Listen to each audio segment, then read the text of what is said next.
I would like to now turn to President Joko Widodo of Indonesia. Indonesia has been a wonderful leader on the forest agenda over recent years, and you are also the co-chair, dear President, of the Forest, Agriculture, Commodities and Trade Dialogue.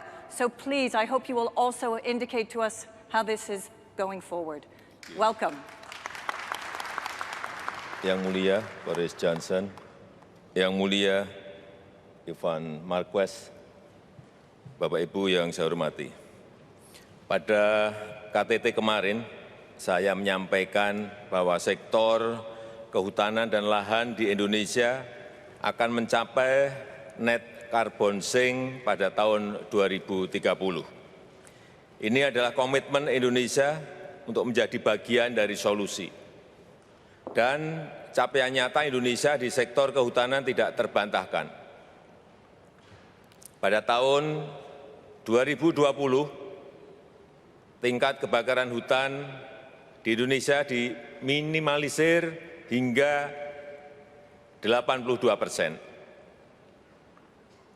Pada tahun 2019, penurunan emisi dari hutan dan tata guna lahan juga ditekan hingga 40,9% jika dibandingkan tahun 2015. Deforestasi hutan di Indonesia juga mencapai tingkat terendah dalam 20 tahun terakhir. Ini dilakukan saat dunia tahun lalu kehilangan 12% lebih banyak hutan primer dibanding tahun sebelumnya. Dan ketika banyak negara justru mengalami kebakaran hutan dan lahan terbesar sepanjang sejarah.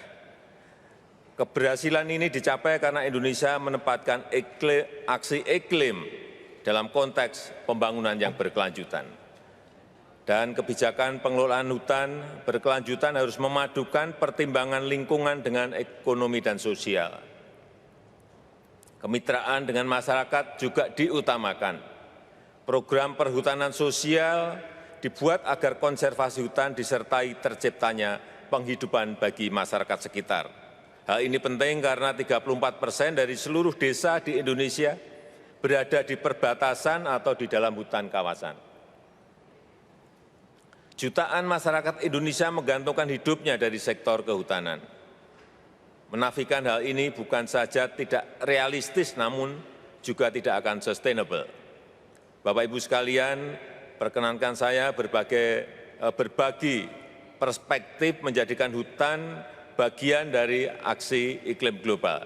Pertama, perhatian kita harus mencakup seluruh jenis ekosistem hutan, tidak hanya hutan tropis, tapi juga hutan iklim sedang dan boreal.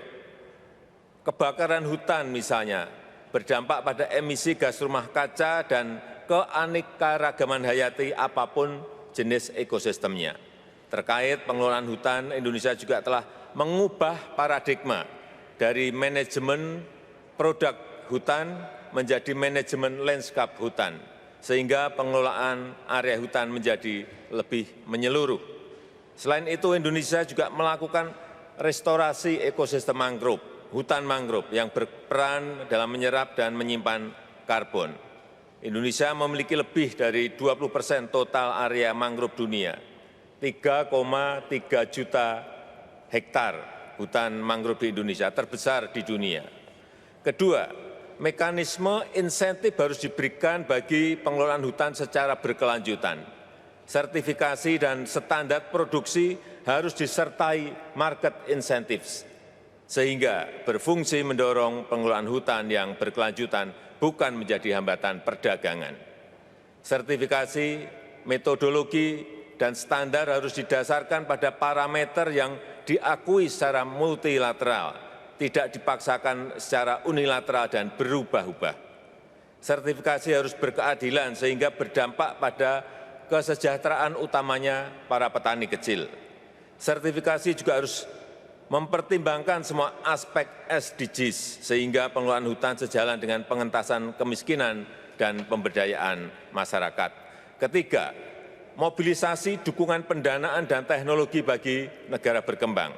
Komitmen harus dilakukan melalui aksi nyata, implementasi nyata, bukan retorika. Memberikan bantuan bukan berarti dapat mendikte, apalagi melanggar hak kedaulatan suatu negara atas wilayahnya. Dukungan harus country-driven, didasarkan pada kebutuhan real negara berkembang pemilik hutan. Bagi Indonesia, dengan atau tanpa dukungan, kami akan terus melangkah maju. Kami kembangkan sumber-sumber pendanaan inovatif, di antaranya pendirian Badan Pengelola Dana Lingkungan Hidup, penerbitan Green Bond, dan suku hijau atau Green Suku, serta mengembangkan mekanisme nilai ekonomi karbon sebagai insentif bagi pihak swasta dalam mencapai penurunan emisi. Para pemimpin, 90% penduduk dunia yang hidup dalam kemiskinan ekstrim bergantung pada hutan. Penyalahgunaan isu climate change sebagai hambatan perdagangan adalah kesalahan besar. Hal ini akan menggerus trust terhadap kerjasama internasional mengatasi climate change dan malah menghalangi pembangunan berkelanjutan yang justru sangat dibutuhkan. Pengelolaan hutan dalam kerangka pembangunan berkelanjutan menjadi satu-satunya pilihan. Kami siap berbagi pengalaman dan pengetahuan untuk itu. Mari kita kelola hutan yang pro-environment, pro-development, dan people-centered. Ini adalah tujuan utama dari Forest, Agriculture and Commodity Trade Dialogue yang diketuai bersama Indonesia dan Inggris. Sehingga hutan akan menjadi solusi berkelanjutan bagi aksi iklim global. Terima kasih.